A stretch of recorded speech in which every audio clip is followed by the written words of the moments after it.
Questo programma è presentato da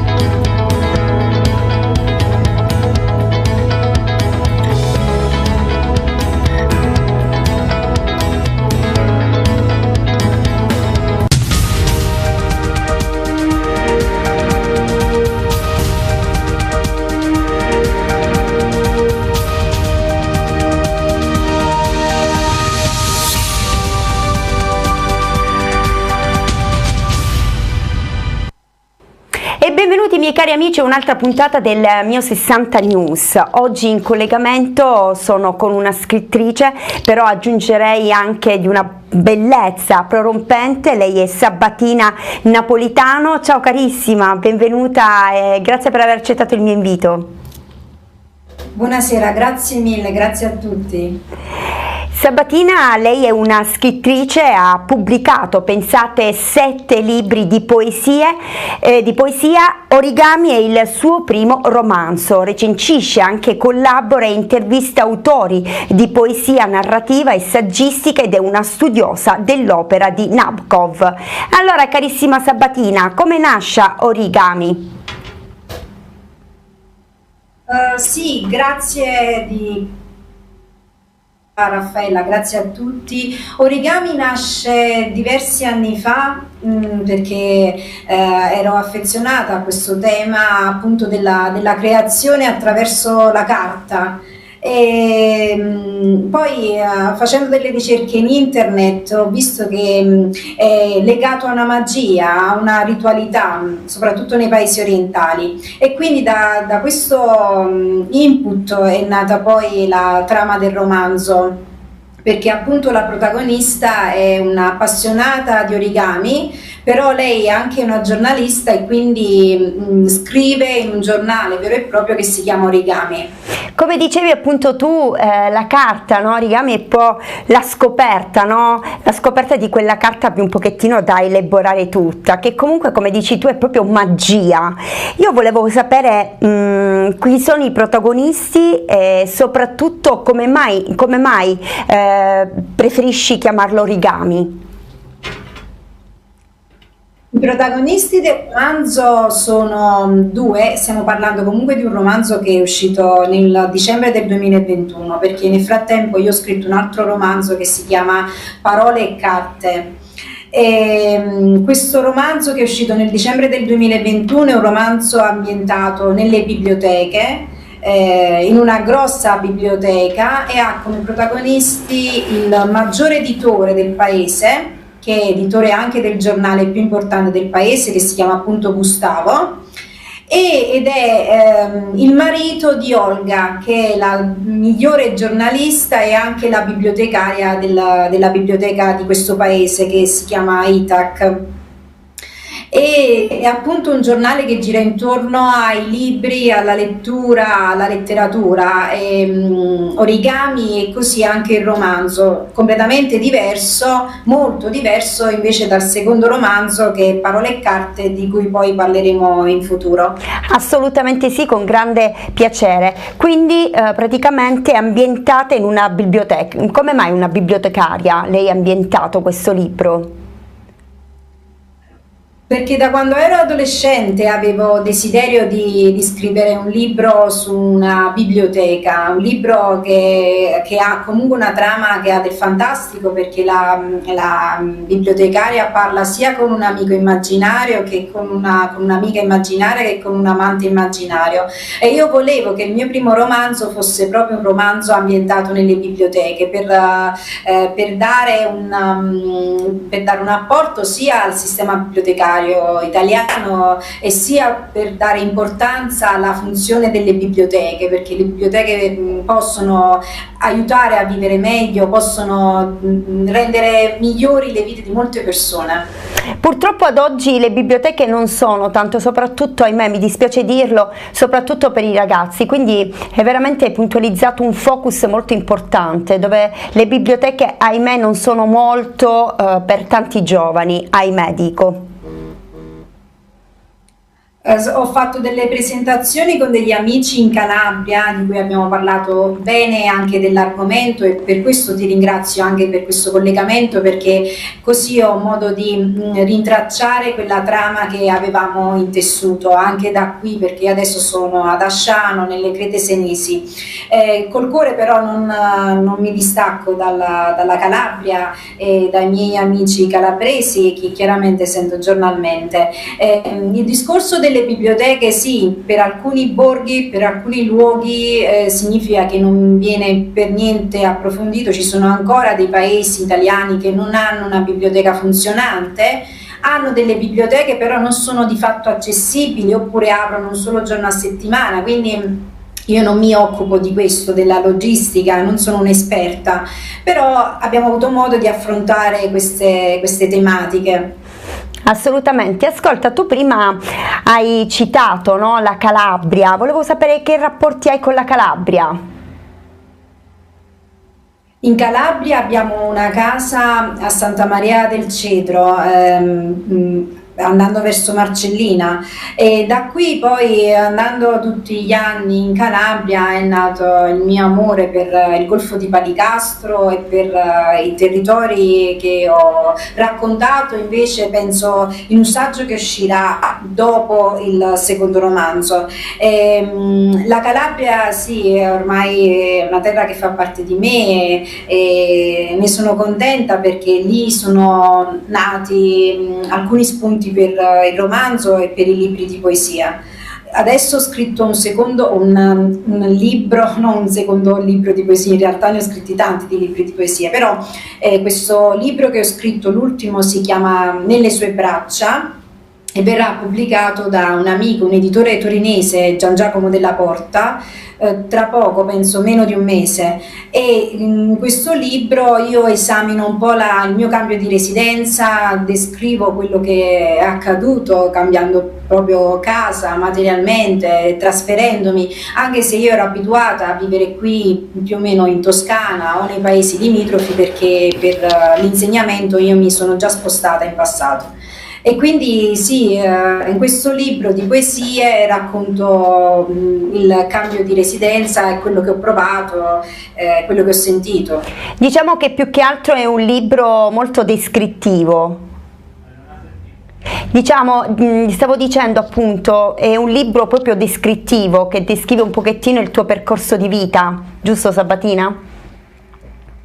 Sono 100 poesie divise in 10 sezioni. C'è una prima sezione che parla proprio delle Crete Senesi di Asciano, quindi questo è il territorio che veniva spesso definito il deserto di Accone in passato. Ci sono proprio i territori, dei territori argillosi, o le strade bianche sono caratteristici e famosi in tutta Italia proprio per queste immense vallate grigio che a volte vanno nel bianco, intervallate anche da colline verdi.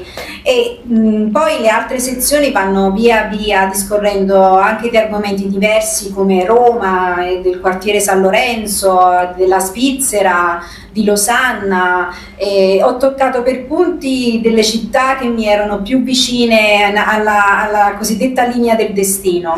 Poi ho parlato anche ho parlato anche dell'Egeo, delle isole del Mediterraneo, perché sono argomenti di cui ultimamente mi sono interessata. Benissimo. Ascolta, io però mi volevo soffermare soprattutto del tuo libro chiamato Origami. Volevo sapere quali sono i temi principali del romanzo, e soprattutto vorrei che tu lo descrivessi in modo tale da far capire alla mia gente a casa, perché è un bel libro. Grazie, tutti i libri sono miei, non so se hanno maternità altre persone, ma credo proprio di no. La penna che ho io ormai è impressa, quindi le persone, anche i lettori, mi conoscono già di primo impatto. Appena che vedono su Google le mie fotografie o la mia penna, se ne accorgono subito che quello che scrivo io è proprio di mio pugno. Quindi l'autenticità mi ha caratterizzato, da un lato è stata la mia più grande croce, perché per mezzo di questa autenticità io alla fine ho dovuto rinunciare a tante cose, come per esempio ad essere spinta ai premi come molti hanno fatto per avere successo e per avere anche i soldi dei premi, perché ci sono dei premi che danno 3.000 euro, 2.000 euro, cioè fanno proprio una carriera sui premi. Però l'autenticità un giorno spero che mi premierà col pubblico da un altro punto di vista, da un punto di vista più filologico magari, non so, però l'autenticità è stata la mia cifra, ed Origami è stato il primo romanzo che ha proprio dato vita a quella che è la voce di Sabatina Napolitano come scrittrice, perché tutti mi conoscevano come Sabatina Napolitano poeta che aveva scritto questi libri di poesia, poi Sabatina Napolitano critica, perché basta scrivere recensioni e si leggono le critiche e gli autori di cui ho trattato. E ancora continuo collaborando con Ultima Voce, con Andrea, e continuo con queste recensioni, una volta ogni 15 giorni mandiamo una recensione e poi facciamo l'intervista. Però nessuno conosceva com'era Sabatina Napolitano scrittrice, quindi col primo romanzo ho dovuto un attimo difendere anche questa mia voce, sempre senza spinte, quindi è stato ancora più difficile, perché è stato come scalare una montagna rocciosa, quindi via via poi il pubblico si sta abituando alla mia voce e si aspetta un determinato materiale dalla mia produzione. Origami è un gioiello secondo me, che ha a che fare veramente prontamente con la letteratura, laddove si intende una letteratura non fatta prettamente di raccomandazioni, cioè di persone che decidono premi già a tavolino anni prima, ma una letteratura, cioè quello che riguarda l'anima, cose abbastanza serie, che riguarda anche la salvezza, la storia delle menti, cioè una letteratura intesa al modo degli antichi, al modo dei maestri, al modo di Nabokov, al modo dei grandi. Ora anche con la memoria dei morti ai premi non si premia più l'anima, la letteratura che salva l'anima in un modo o nell'altro, ma si premia l'amico dell'amico che conosce l'amico e che si intende come istituzione. Quindi purtroppo questa è stata la storia. Se non si impunta qualcuno a fare un'informazione trasversale, sarà sempre questa la storia dominante, cioè quella fatta dalle raccomandazioni. A me dispiace, perché sostanzialmente, come tu dici e come ho potuto appurare, tra l'altro perché c'è stato modo di sentirci, il modo tu anche di porti, no? Già si vede alla gran lunga. E ti faccio i miei complimenti, però sottolinei più volte a dire è tutto studiato a tavolino, è tutto deciso, l'amico dell'amico che poi prende sostanzialmente una piccola freccetta che sostanzialmente dice: io spero che Sabatina Napolitano venga conosciuta non solo dalla voce critica, o non solo perché Sabatina è anche altro, e chi mi segue conosce che è tutto scritto del mio pugno. Questa è una piccola osservazione che ti faccio, e ti voglio dire, hai qualche dentino avvelenato forse per qualcosa che ti è successo, comunque come tipo di non lo so, di bagaglio tuo, che ad oggi un pochettino stai marcando questa cosa? No, io non credo di avere il dente avvelenato, io credo di essere nel mio piccolo trasportatrice dello spirito, quindi di essere, come in scienza si dice, un piccolo enzima, un enzima di attivazione, una proteina, e nella fede invece si dice un canale. Quindi io penso che attraverso di me passa anche lo spirito di Cristo, può passare, e lo spirito di Cristo è anche verità, è anche scienza, è anche lealtà. Quindi io credo che il mio compito come persona, come identità, è anche difendere le nuove generazioni e anche gli studenti da quello che è un percorso letterario fatto a tavolino, ripeto, girando intorno ai tessuti di una scuola di scrittura, per cui tutto quello che deve uscire da quella scuola di scrittura deve essere potere. Allora anche le giurie dei premi si sentono tranquilli, perché quella persona è stata raccomandata da quel nome. E questo circuito prevede comunque un gap, prevede che tante altre menti che hanno a che fare con una verità abbiano non il dente avvelenato, ma reagiscano, perché di fondo è come se fosse un'egemonia di potere intellettuale basato su una competenza che non esiste, perché è gestito da un'oligarchia di fatto. Quindi io ho scritto e mi sono dedicata sia alla mia vita personale, ma ho fatto presente questa situazione che è abbastanza imbarazzante dal punto di vista intellettuale, molto imbarazzante. Assolutamente per sì. chi di fondo ha una mente propria, autonoma, e si rende conto di quello che si va a trattare.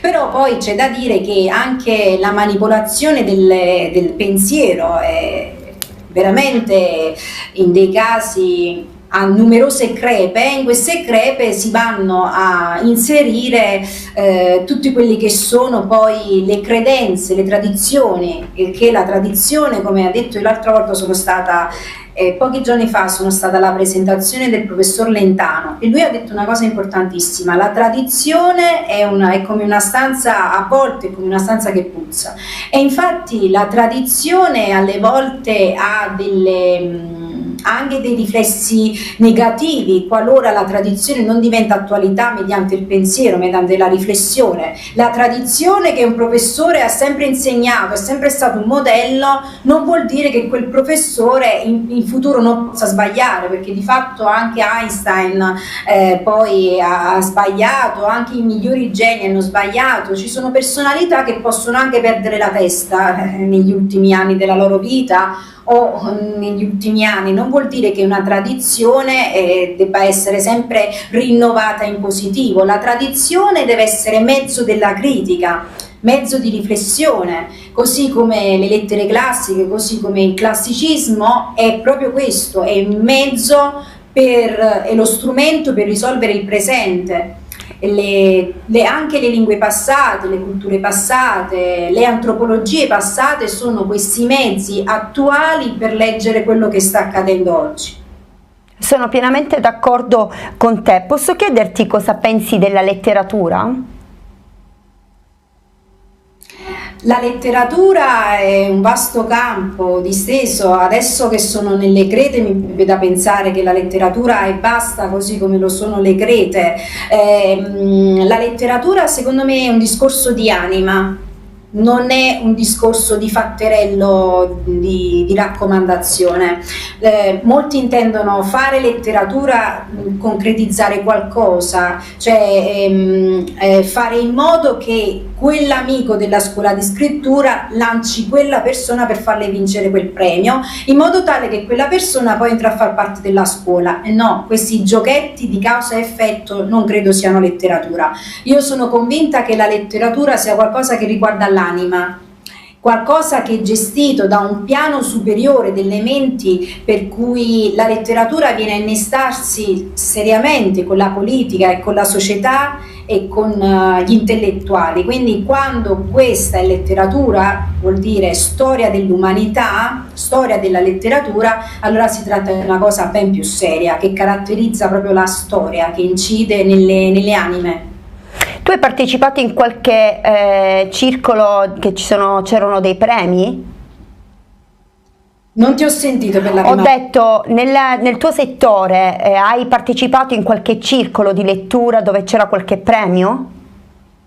Sì, ho partecipato ad alcuni premi, però la mia riflessione sui circuiti dei premi letterari non è mirata a un premio in particolare. Basterebbe semplicemente vedere chi vince i premi, quali sono i collegamenti, fare 2 più 2, penso che è alla portata di tutti la riflessione che muovo, non ci vuole la zingara, assolutamente. Non ci vuole una zingara per indovinare. Assolutamente. Ascolta, tu hai detto che sei stata pure una critica, quindi perennemente hai pure criticato, tra virgolette, sempre nel senso della parola, quindi sei stata anche qualche critica di qualche libro?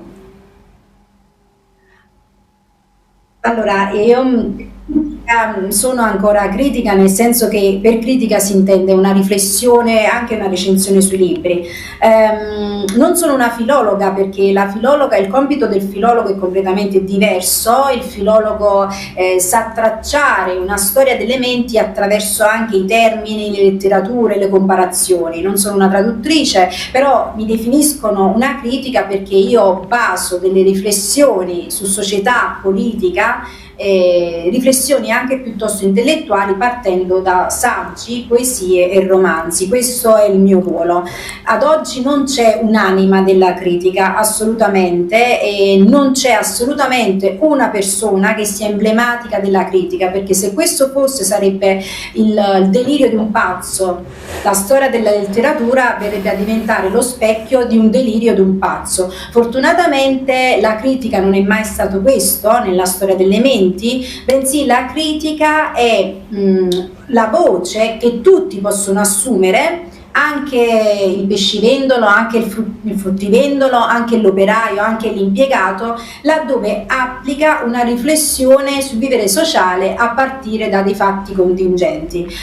Ci può essere critica in ogni settore, critica aziendale, critica economica, quindi la parola in sé è abusata. In campo letterario la critica letteraria non ha un'anima, non c'è una Madonna emblema della critica, così come non c'è una voce emblematica della critica. La critica, penso che la sua voce storica, quindi della filologia e quindi storiografica, è una voce seria che si applica sempre a un tessuto fatto di approfondimenti ben seri, e tutto quel tessuto di ragazzi che molto spesso hanno a che fare con l'università, sono studiosi e rappresentano la critica. Però io diffido ancora da quegli ambienti molto spesso, perché non vedo la libertà degli spiriti. La vera critica è fatta dai ragazzi che sono liberi di spirito e liberi anche di pensare. Non è che stai lì e tu formi delle menti fascinate che ti devono somigliare, o delle anime che devono pendere dal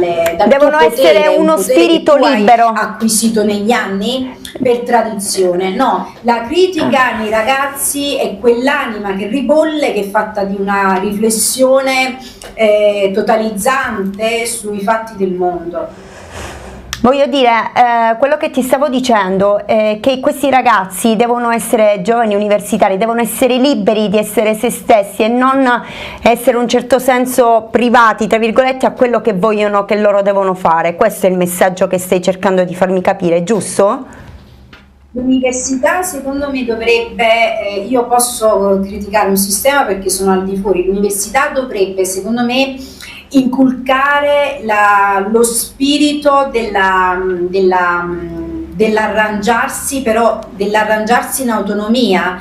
Quando tu ti trovi dei testi davanti, ad esempio ti trovi 4 libri di poeti, Zanzotto, Caproni, Montale e Sapra, e devi arrangiare uno scritto, devi arrangiare un pensiero, quell'arrangiamento, quella tecnicità, quella tecnica deve venire prettamente dalla riflessione personale. E quindi io direi che i ragazzi non devono essere lo stampo di professori, perché non è detto che il professore sia l'ipse dixit.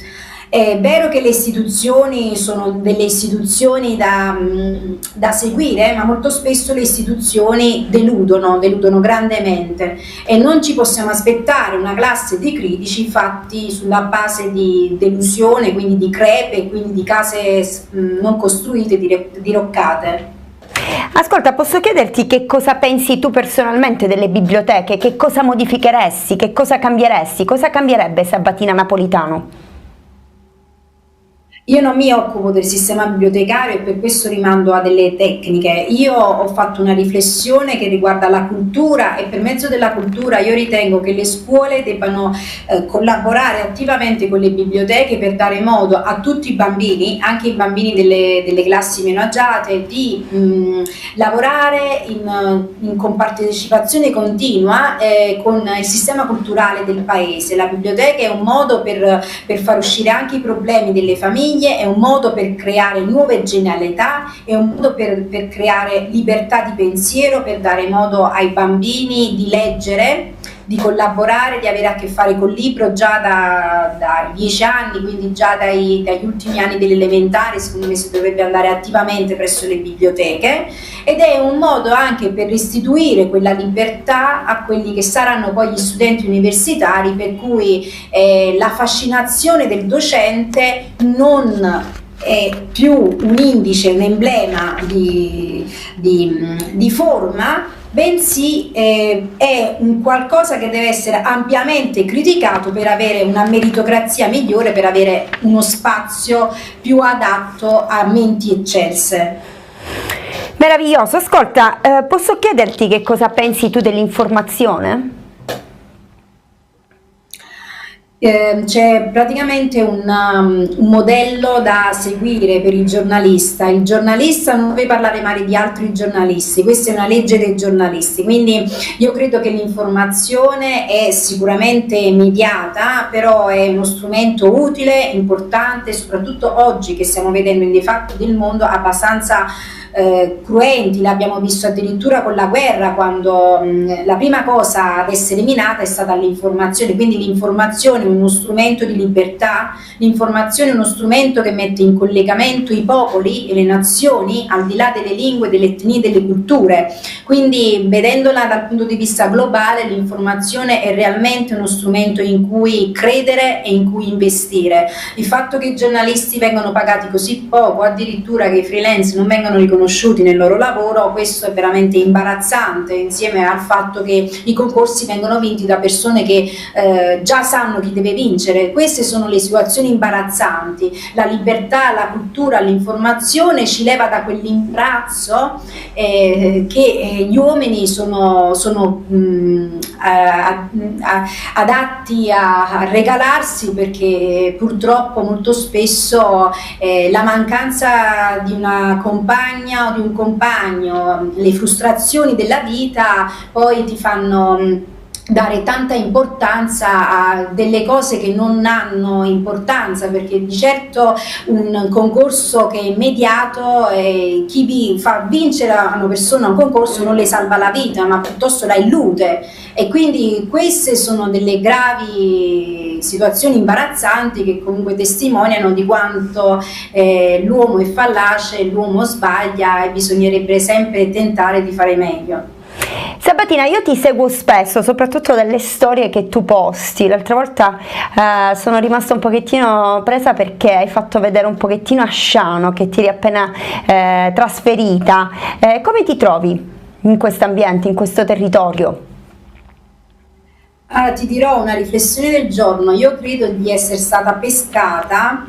Io non mi ritengo un pesce grosso, non sono nemmeno un pesce piccolo, non mi ritengo uno squalo e non conosco il mondo dei pesci, e non mi piace nemmeno mangiare pesce, ti dirò, però io mi sento come se fossi stata pescata, come se fossi stata scelta. Io ho sempre sentito che il mio destino era qui. Poi ci sono vari segni che mi hanno poi fatto ricredere, perché è stata una decisione presa comunque nella sofferenza, perché non è stato semplice lasciare dei miei amici che avevo coltivato negli anni, ma è stata una decisione poi accalorata e avvicinata da un tepore materno, come una nuova madre, come una nuova terra. E questo tepore materno non so distinguere ancora se viene proprio dalla mia natura o se è una natura divina, materna, che mi penetra e che io emano, però è stato un percorso veramente avvicinato da un tepore materno ed avvolto da un tepore materno. Poi la storia degli uomini, come la storia della letteratura, è fatta da segni, perché noi siamo un po' profeti, un po' biblici, a questi segni non è necessario attaccarsi, non bisogna attaccarsi, però talvolta un segno può dare sollievo, quindi quel segno che magari ti comunica che veramente era proprio lì quel tuo destino e che veramente era tutto concatenato, ti fa sentire un po' di sollievo, ti fa sentire meglio. Io ho avvertito in questi giorni questi segni e li avverto ancora. È come un modo che ha quella grande madre che amo di dirmi che ho fatto bene a venire qui e sto facendo bene, e mi dà ogni tanto sollievo. Sabatina, mi piace perché sei forte e soprattutto credi in quello che fai. Si dice, no, il segno del destino, no? Come in questi casi, ma non è anche una svolta di voler cambiare pagina? Per il voltare pagina, io Raffaella ne ho voltate tante di pagine nella mia vita, ma io credo che la vita sia un'esperienza continua di rinnovamento che noi facciamo con la nostra anima e che risuona anche per le altre anime. Quello che desideriamo lo troviamo, perché la nostra più grande arma è la libertà, e questa libertà che a volte ci fa male, il poter essere liberi. Noi abbiamo la libertà di desiderare, quindi se ci facciamo caso, una cosa che pensiamo il giorno prima e l'abbiamo desiderata, accade il giorno dopo, magari quella persona che abbiamo pensato la rivediamo il giorno dopo, quindi c'è una forma sia di telepatia che di profezia in noi, perché fa parte della nostra potenza, della potenza del nostro pensiero. Quindi io sono convinta che era sia cosmico che io venissi qui, sia un atto cosmico, cioè in accordo all'armonia sia delle cose, della natura, così come del pensiero, e sia era un desiderio mio penetrato probabilmente nella mia anima. Sì, per essere qui e per cambiare residenza è molto probabile che c'era scritto da prima della nascita che io stessi qui ad Asciano. E io sono contenta se tu stai bene e soprattutto credi fortemente in quello che stai facendo, però le radici non bisogna mai dimenticarle, e soprattutto bisogna sempre lasciare il cuore, no? A parte gli amici, a parte però le radici, quelli nostri, no? Sono una cosa importantissima. Ad oggi posso chiederti il perché, se non sono invadente, il trasferimento ad Asciano? Prima di tutto perché io insegno alle scuole medie e superiori, quindi ho avuto modo di approcciare alla provincia di Siena proprio per questo motivo, e poi a Asciano perché è la città più vicina a Siena, quindi per me perlomeno, perché poi c'è Arbia, ci sono altri paesi che sono vicini a Siena, raggiungibili col treno, però Asciano ha questa caratteristica che a 20 minuti da Siena col treno, quindi subito si arriva a Siena. Infatti in questi giorni sono stata a Siena, sono andata e sono tornata in maniera facile, quindi sì, questo mi ha fatto preferire Asciano rispetto ad altri paesi che magari non c'è nemmeno il treno. Penso ad esempio a Pienza, che è un borgo bellissimo, credo uno dei borghi più belli d'Italia, ma non è ben collegato, perlomeno per me è molto difficile arrivarci. Ci sono delle perle qui nelle Crete, veramente tanti borghi, tante città che è difficile che siano collegati tramite il treno o tramite altri mezzi alle maggiori città, quindi Asciano ha anche questa nota positiva. Quindi Sabatina Napolitano, oltre ad essere una scrittrice di 7 libri di poesia, è anche una docente. Volevo sapere da te, Sabatina, cosa pensi dell'amore? L'amore secondo me dipende dalle fasi che viviamo, quindi chiaramente l'amore per una ragazza di 15 anni è diverso dall'amore per una donna di 25 e una di 35. Dipende sempre dalla sensazione, dall'emozione che si prova in quel momento della vita. Io ho letto diversi psicoterapeuti o anche antropologhi e anche altri docenti che hanno tentato di descrivere la psicologia dell'amore. Lo stesso Lacan ha parlato dell'amore, anche Recalcati parla spesso, quasi sempre dell'amore. Ci sono vari tipi di amore. Da poeta, da scrittrice ti posso dire che ho investigato la natura dell'amore sia con Origami sia col secondo romanzo Parole e carte.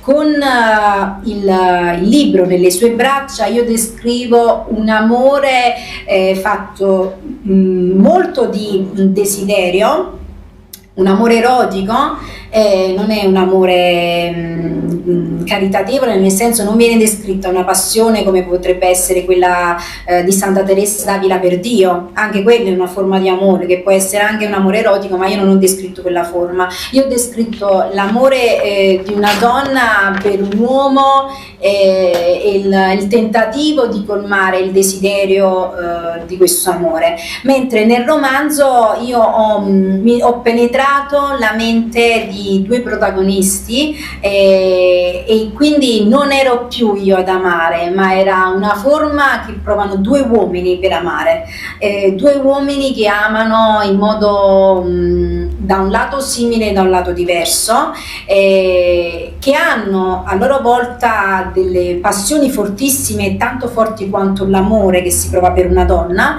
e quindi loro sono in bilico. I miei due personaggi del secondo romanzo sono in bilico, piccolo spoiler, sono in bilico tra questo tipo di amore verso una passione, quale può essere quella per la letteratura, per le arti, per la musica, e il tipo di amore erotico che si vuole una donna vera e propria. Ad oggi io credo che l'amore più vicino, per chi è interessato a sapere come amo, è quello che ho descritto nelle poesie, nelle sue braccia, anche se poi tutto cambia. Spiego meglio, io non credo che ciò che io scrivo sia talmente profetico da guardare avanti. Io metto già in dubbio ciò che io produco, perché c'è qualcosa di più grande di me che ha il potere di decidere di fatti ed eventi e cose. Io sono semplicemente un tramite, un messaggero, un mercurio. Ciò che io scrivo non è transeunto, non è assoluto, perché solo Cristo è assoluto, quindi ciò che io scrivo non è solenne, non decide vita e morte come fa Cristo. Quindi ciò che io scrivo il giorno dopo può essere che cambia, i sentimenti che provo oggi potrebbe essere che domani cambino. L'amore molto spesso si pensa come un rito, quindi con un rito sacro l'amore si consacra, quindi col rito del matrimonio, ad esempio, l'amore consacrato è difficile che poi non abbia di quella forza divina che accompagna i coniugi, quindi per i cristiani l'amore si intende in quello, anche l'amore come Trinità. Quando tu ami Cristo, ami anche nell'uomo con cui dormi Cristo. Quindi in quel senso quel tipo d'amore diventa un amore alchemico, diventa un amore abbastanza solenne, diventa un amore che poi riguarda anche le anime, vita e morte. Quindi in quel senso col rito, col sangue, con la pelle e le ossa, quello è un tipo di amore abbastanza serio, abbastanza che riguarda le radici, le viscere, che coinvolge gran parte della nostra esistenza e sopravvivenza. Poi ci sono altri tipi di amori che potrebbero essere non alchemici o comunque non sacrali, però hanno la stessa intensità di un rito. Quindi penso a tutte quelle coppie che hanno deciso magari di non sposarsi mediante un rito sacro di qualsiasi altra religione, o che hanno deciso di sposarsi in comune, o anche le coppie che si amano, che sono dello stesso sesso. Quindi l'amore veramente nella società ha tante radici e tante formule.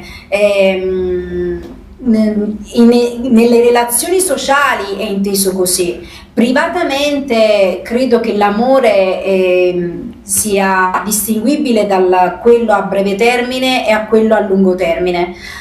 A breve termine si possono vivere grandissime passioni, ma questo non è detto che poi continuino, quindi penso a tutte quelle donne che poi si divorziano, ed è giusto divorziare, perché è giusto che una passione finisca, non è detto che un amore sia eterno, si può sbagliare, siamo uomini.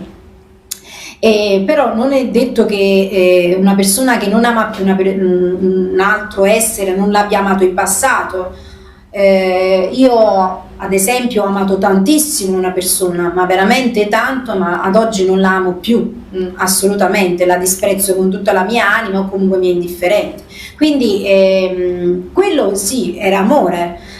Però esistono anche gli amori a lungo termine che hanno a che fare anche con la capacità di comprendersi, l'affetto, la stima, la fiducia. Poi c'è quel connubio particolare che fa andare avanti le coppie, che ci sono coppie che veramente dopo 10 anni, 20 anni, 30 si amano veramente.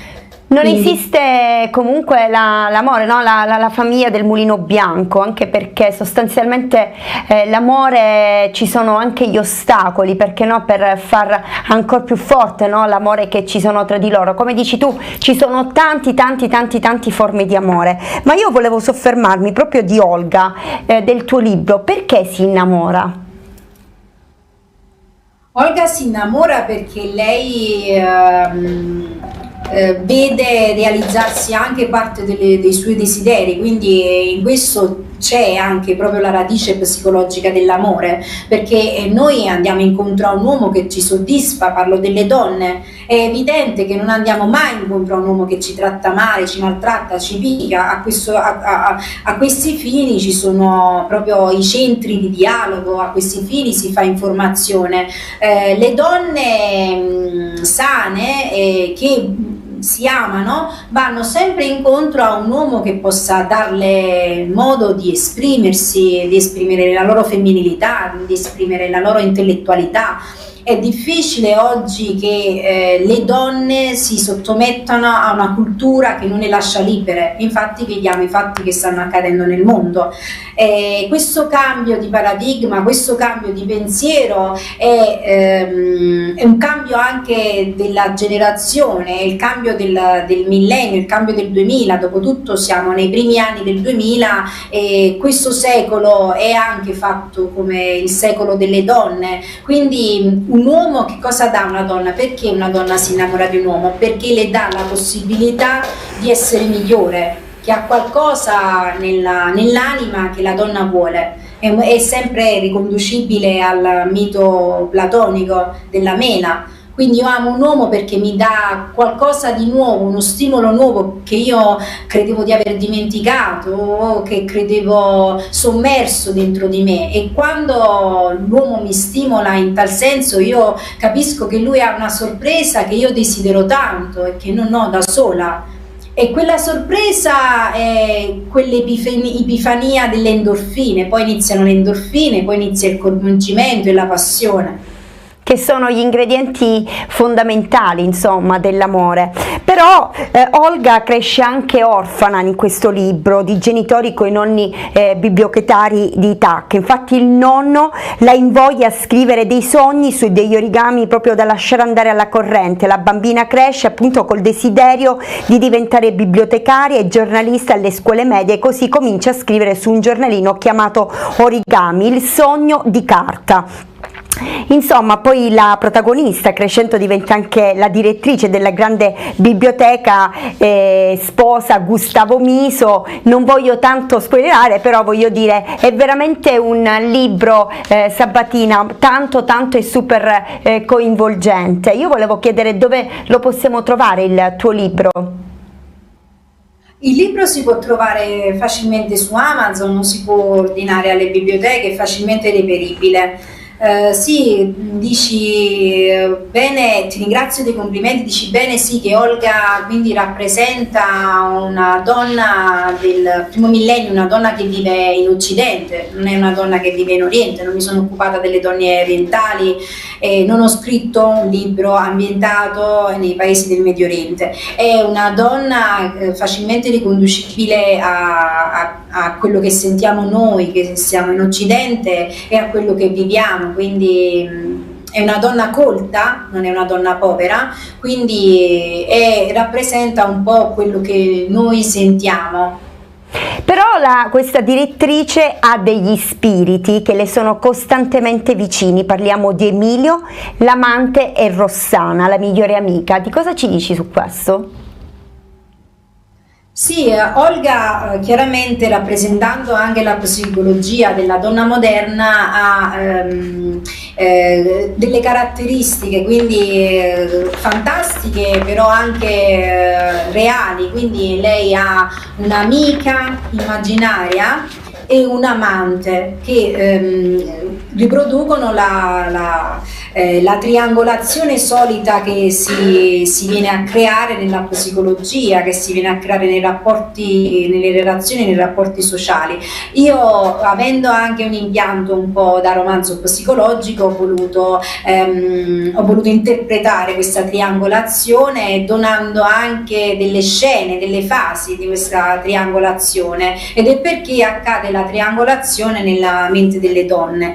Chiaramente io sono riuscita a interpellare questa triangolazione perché ho fatto studi di psicologia in modo autonomo applicati anche alla letteratura, quindi è anche un modo nuovo di fare un romanzo psicologico del 2000, perché non parliamo più di Virginia Woolf, che magari non ne sapeva granché di quello che è accaduto poi nei giorni nostri con la psicologia, ma ho voluto anche chiarire in modo diretto quella che potrebbe essere la triangolazione nei romanzi.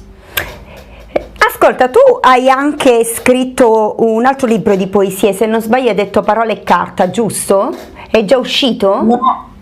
No? Parole, carte e romanzo. È il romanzo, perdonami, perché so che nel frattempo stai scrivendo anche un altro libro, giusto?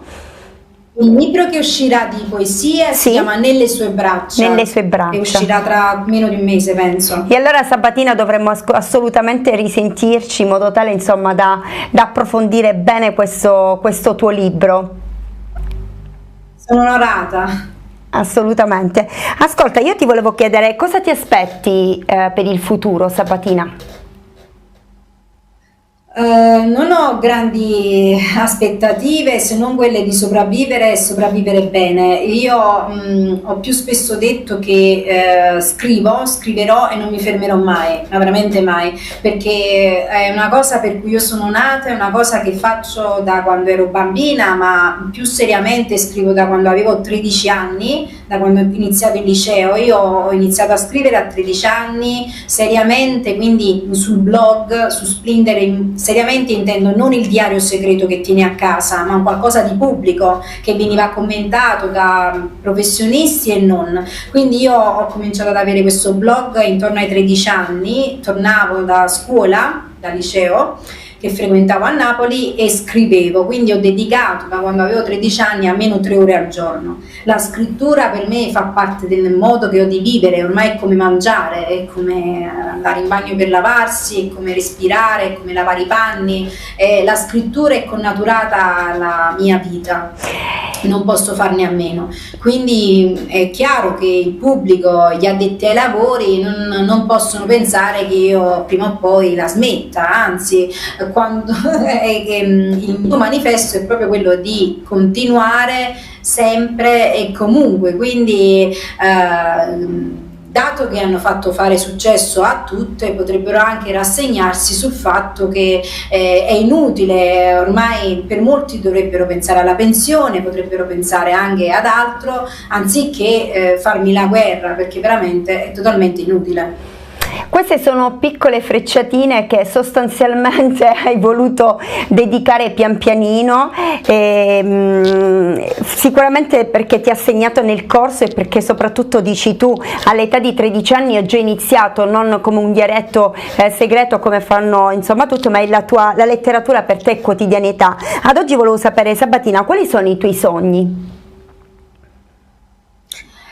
Vuoi sapere la sincera verità? Assolutamente io credo più possibile che io abbia successo con un romanzo, perché non ci vuole molto ad avere un grande successo. Oggi abbiamo visto che grandi successi vengono anche da penne misere, penne di ragazze che non sono per niente intellettuali, o addirittura insegnanti all'università che non sanno spiaccicare 2 parole, 1 e 2, copiano personalità, non hanno un'autonomia personale o si basano su personalità create, costruite a tavolino, mediocri, per cui vanno avanti perché hanno bisogno di modelli di personalità, di forma, per una entourage di potere, secondo me malsano e creato veramente male.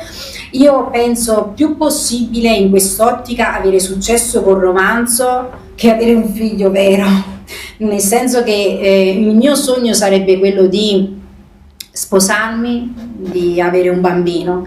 È un sogno perché non dipende dalle mie personali capacità, personali volontà. Per avere successo con un romanzo è molto facile, si paga un agente. Gli agenti chiedono addirittura per la lettura anche 700 euro, arrivano a chiedere le agenzie. Si pagano questi 1000 euro per la lettura o si pagano 1000 euro per l'editor e se tu entri nel circuito dell'entourage hai subito successo. Se tu punti al successo puoi farlo facilmente. Se tu punti a vendere il romanzo, a farlo diventare famoso, basta che vai da uno squalo, ti fai raccomandare e hai successo. Parliamoci chiaro, è molto facile secondo me avere successo oggi. È molto secondo me difficile invece tentare il successo dell'anima, il successo della salvezza, ed è quello che preoccupa di più la mia anima, che preoccupa di più me stessa, perché sono cose che ho visto che non riguardano il mio solo desiderio. Il mio desiderare veramente di avere un uomo per bene, che mi voglia bene, dopo tanti anni di solitudine, non fa accadere la cosa, non dipende dal mio solo desiderio. Quindi il mio sogno realmente sarebbe che un uomo si occupasse di me, perché sono sola da tanti anni, più di 5 anni sono sola, e sarebbe un sogno quello di rompere questo stato di solitudine, tra virgolette, di essere single e di trovare un uomo che veramente mi voglia bene, mi accudisca. E io te lo auguro con tutto il cuore, anche perché sostanzialmente, come dici tu, sono 5 anni ma sei davvero giovanissima, quindi hai tutto il mondo con te. Io ti auguro veramente ogni successo, quello che desidera soprattutto il tuo cuore. Noi Sabatina siamo in chiusura, volevo ancora ringraziarti. Il nostro sicuramente è un arrivederci, perché a quanto ho capito parliamo di romanzi, parliamo di libri di poesia, e quindi questo è il mio invito, insomma, pubblicamente, che io ti faccio. Non appena hai tutto pronto sai come contattarmi. Insomma, per me è stato davvero un gran piacere ascoltarti, far ascoltare i miei amici la persona che sei, la persona profonda e quello che porti. Soprattutto in questo volevo far un attimino pensare alla mia gente a casa, perché veramente è facile avere una raccomandazione che no, però il successo, come appunto dice Sabatina, il successo, quella dell'anima, è quello che è importante regalare. Comprare così è molto facile, giusto Sabatina? Sì, in effetti sì, e bisogna comunque tentare di essere autentici in ogni campo e di dire a tutti, dai più piccoli ai più grandi, e secondo me l'unica cosa che premia veramente è essere sinceri, leali. Vero, è un valore che non tutti hanno. Grazie ancora Sabatina ad essere stata in mia compagnia, grazie ai miei amici cari a casa. Alla prossima dalla 60 News e ovviamente da Raffaella. Ciao Sabatina. Ciao, grazie.